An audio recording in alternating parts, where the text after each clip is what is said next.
I gave your apartment keys to my daughter. She's moving in while you're on vacation, Mom said.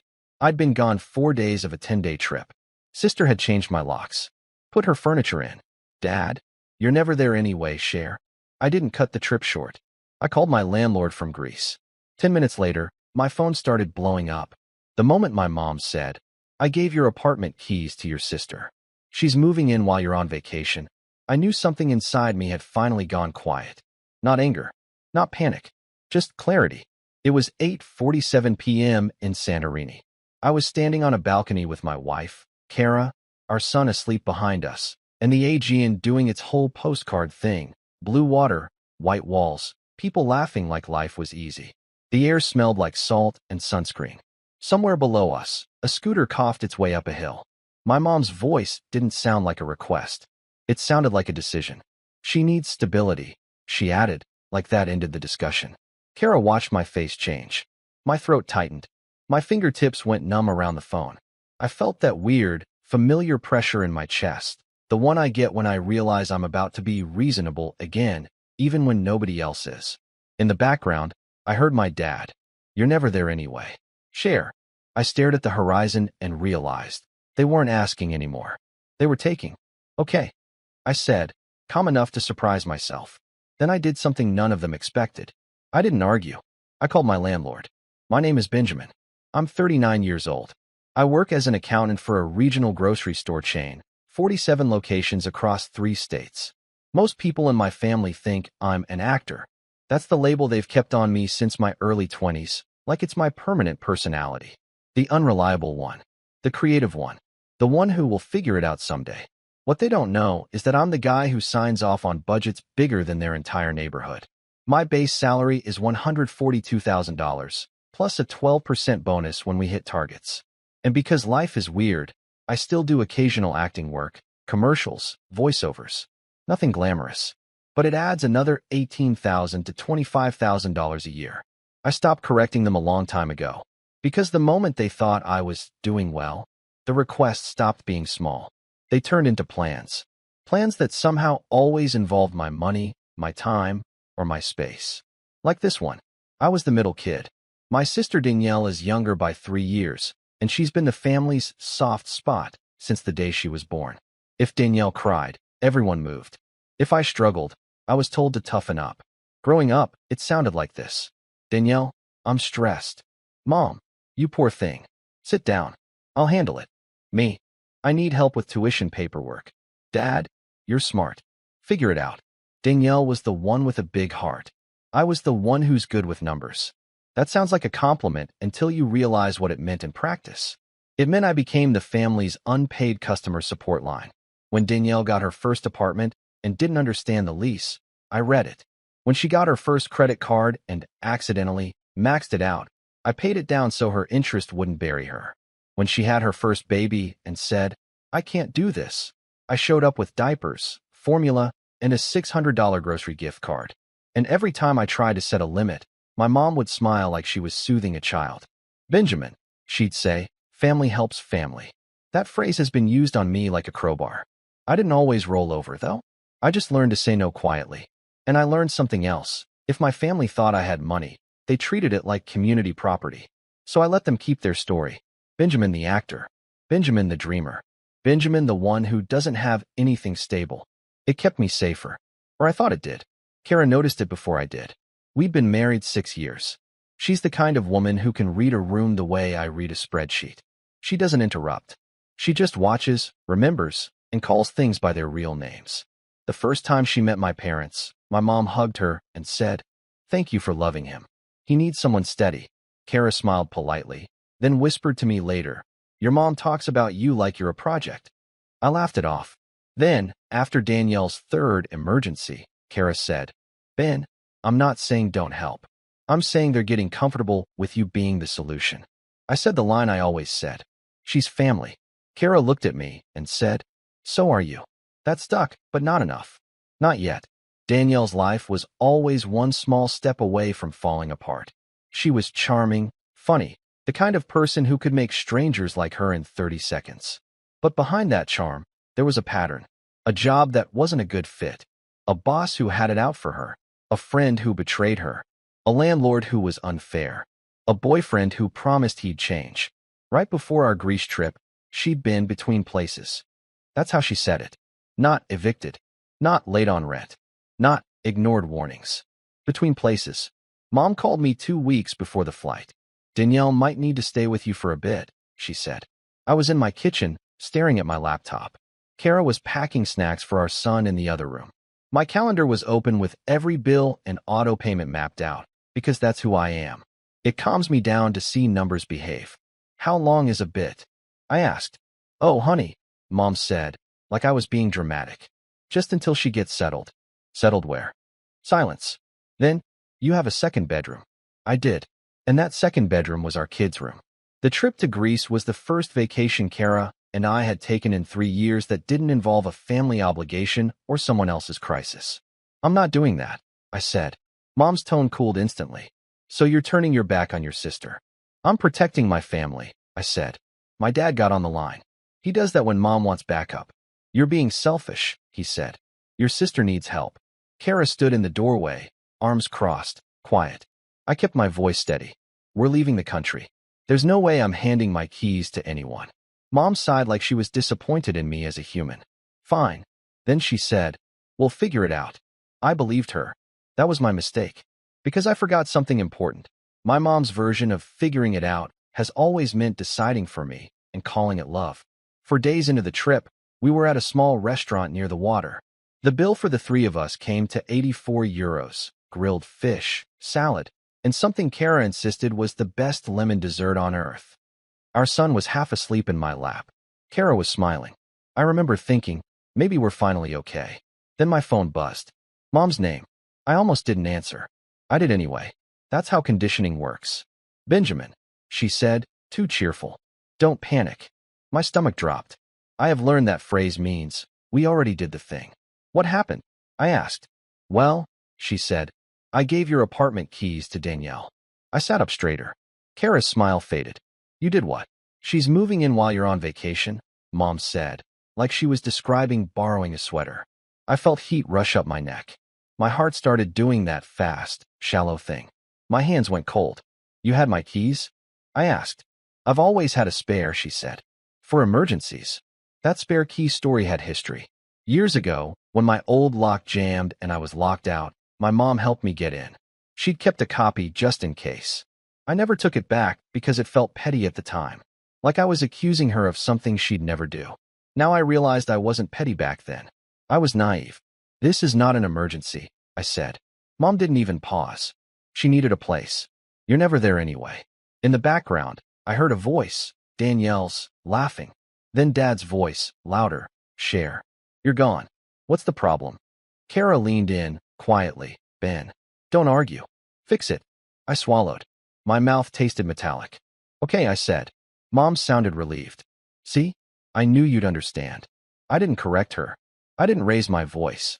I didn't threaten. I just stood up, walked away from the table, and called my landlord.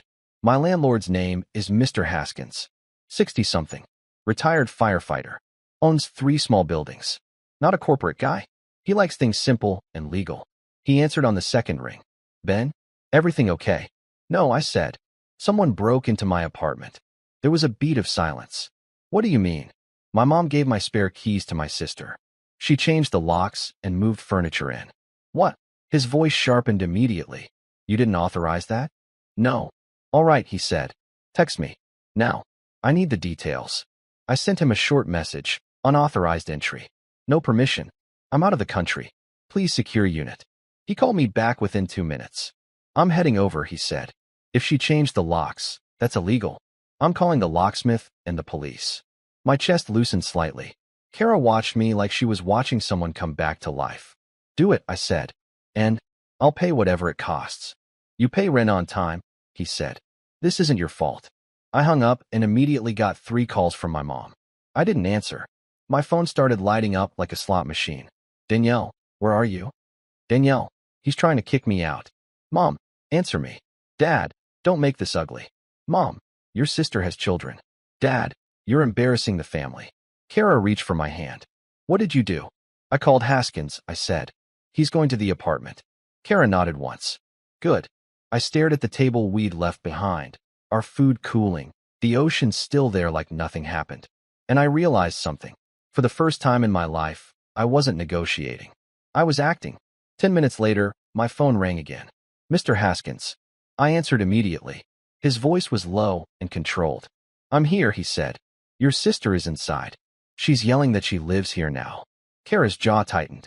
I closed my eyes for 1 second. Put me on speaker, I said. A muffled shift. Then Danielle's voice, loud and sharp. Benjamin, tell him this is fine. Mom said it's fine. I spoke calmly. Danielle, you don't live there. Yes, I do, she snapped. You're never there. You can stay with Kara. I have kids. You changed my locks, I said. So, she said, like I was nitpicking. I needed security. Mr. Haskins cut in, firm. Ma'am, you are not on the lease. You cannot be here. The police are on the way.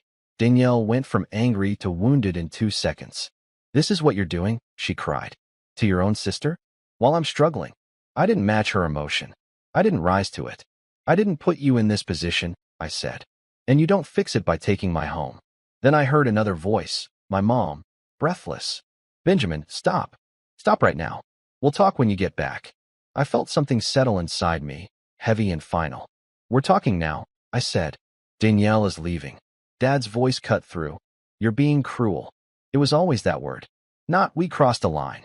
Not we made a mistake. Just, you're the problem because you won't absorb this quietly.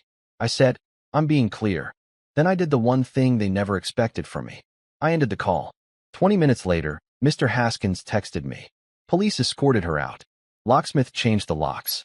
New keys will be in office. Also, she tried to claim you gave permission. I told her I spoke to you. She left screaming. My hands were shaking, but my mind was weirdly quiet. Kara exhaled slowly.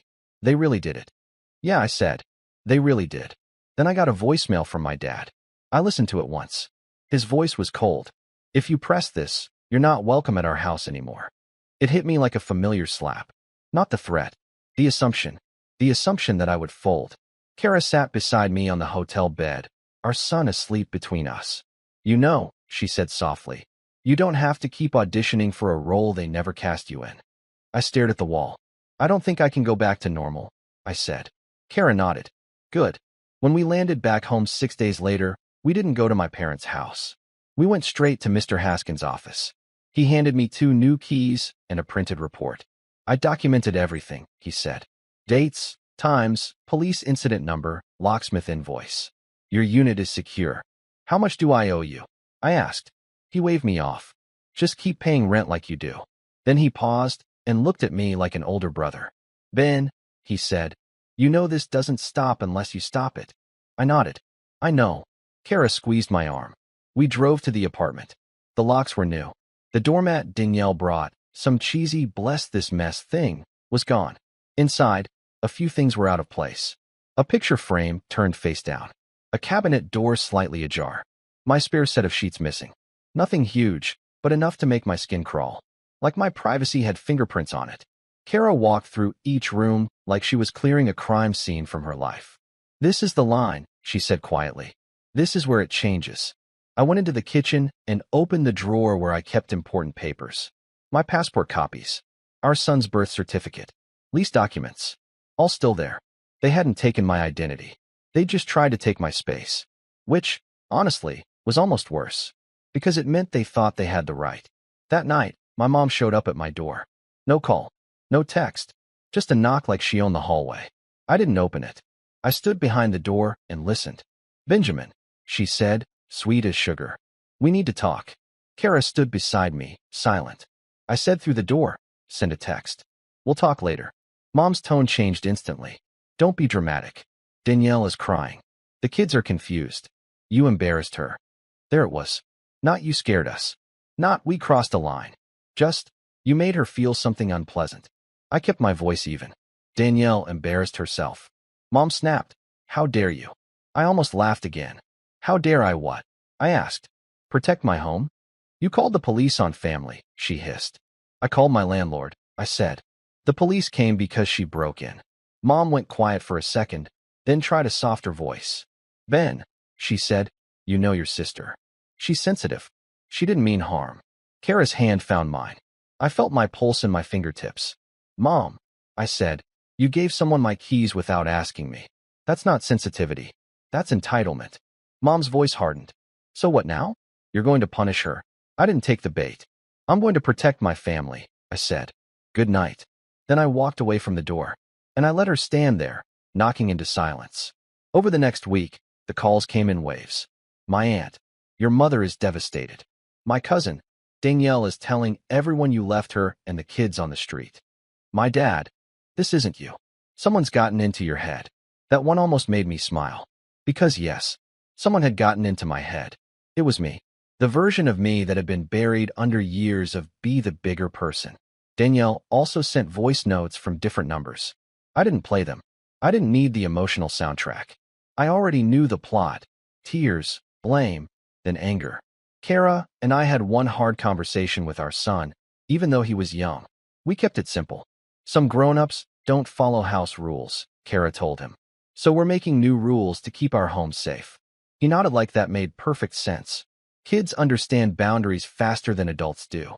I blocked Danielle first. Then I blocked my mom. Then my dad. I didn't announce it. I didn't post about it. I didn't make a dramatic speech. I just stopped responding. And then I did the part that actually changed everything. I called Mr. Haskins again. I want to end my lease early, I said. He didn't sound surprised. I can work with you. Within 48 hours, Kara and I had a plan. Not impulsive. Not emotional. Practical. I pulled our credit reports. I moved our savings into accounts with stronger privacy settings. I scheduled a consultation with a real estate attorney. 30 minutes, $250, and the best money I spent that month. We didn't buy some flashy mansion. We bought a modest townhouse in a gated community with good schools. Nothing dramatic. Nothing that screamed money. Just safe. Private. Purchase price, $389,000. Down payment, $110,000. I paid it from an account my family didn't know existed. Because the truth is, I didn't hide my finances because I was ashamed. I hid them because I knew my family would treat them like a buffet. When my parents realized I wasn't answering, they switched tactics. They showed up at Kara's job. They contacted my coworkers on Facebook. They sent a letter to my old address. Handwritten, dramatic, full of phrases like, after everything we've done for you. Kara picked it up off the floor one afternoon and read it out loud like she was reading a script in a bad audition. Benjamin, she read, you have broken this family's heart. I sat at our kitchen counter, calm, and said, no. They broke the illusion that they respected me. Kara folded the letter and tossed it in the trash. Then she said, do you want to respond at all? I thought about it. I thought about the years of explaining myself. The years of trying to be understood by people who benefited from misunderstanding me. I opened my laptop and wrote one email. To my mom. My dad. Danielle. Short. Clean. No insults. I did not give permission for anyone to enter my home. You crossed a legal and personal boundary. I will not be discussing this further. Do not contact my wife. Do not show up unannounced. If you want a relationship with me in the future, it will be based on respect and consent, not pressure. Then I added one final line. Family is not a free pass. I hit send, and I muted the thread. The next few months were quieter than I expected. Not because my family suddenly became reasonable, because they ran out of access. Without me answering, there was no argument. No fuel. No stage. Danielle tried to rally people, but something interesting happened. When she couldn't use me as the solution, people started seeing the pattern. My cousin Trevor, who I barely talked to, texted me one night. I didn't know they did that. That's messed up. Proud of you for holding the line. I stared at that message for a long time. Not because I needed praise. Because it was the first time someone in my family acknowledged reality without trying to bend it. Even my dad, eventually, cracked. He called from a number I didn't recognize. I answered by accident. His voice sounded older. Ben, he said, quieter than usual. Your mom won't stop. I know, I said. He hesitated. I didn't think you'd actually leave. I almost laughed again. That's the part that always amazed me. They could do anything to me. But the moment I responded with consequences, it was unthinkable. I didn't leave, I said. I moved forward. Dad exhaled. Your mother says you've changed. I hope so, I said. There was a long pause. Then he said, your sister's blaming everyone. She says you did it to hurt her. I kept my voice steady. Dad, I did it to protect my family. My grandkids, he tried. I didn't lock her out of her own home, I said. I locked her out of mine. He didn't argue with that. He just said, quietly, I'm sorry. It wasn't dramatic. It wasn't poetic. But it was the closest thing to accountability I'd ever gotten from him. So I said, if you want to see us, you can. But it's on my terms. He agreed. And for once, he showed up alone. It's been 9 months now. Danielle still doesn't talk to me. She tells people I abandoned her. My mom sends occasional messages through extended family, testing the fence like a dog hoping the gate is open. My dad and I have a cautious relationship.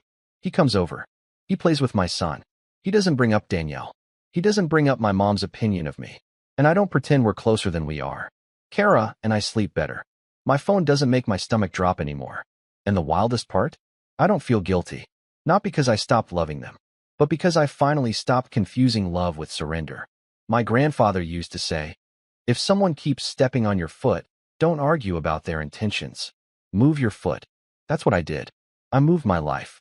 And I'm not moving it back. What was actually happening here? This wasn't a sister needing help. It was a family system built on permission without consent. The antagonist's motivation wasn't pure malice. It was entitlement reinforced for years. Whenever Danielle panicked, someone else fixed it, and Benjamin was trained to be the quiet fixer. The parents acted as gatekeepers of family loyalty, using guilt to keep the pattern running. Benjamin tolerated it because he wanted peace and because being the reliable one gave him a role that felt like love. But the moment his home was taken, the mask slipped. This wasn't about closeness, it was about access. The escalation happened because boundaries were never respected, only negotiated until Benjamin gave in. The one thing this story teaches: boundaries aren't punishment. They're clarity. If someone treats your space, money, or time like shared property, explanations won't fix it. Only limits will. Benjamin didn't win by yelling louder. He won by choosing a calm, irreversible step. Secure the lease, document everything, cut off access, and move forward. That's what breaks generational patterns. Not dramatic speeches, but consistent actions. Here's what I want to know. If your family crossed a major line, like entering your home, spending your money, or making a life decision for you, would you still call it help? Or would you finally name it what it is? And what boundary would you set if you knew you wouldn't be judged for it? Drop your thoughts below. I genuinely want to hear how you'd handle it. So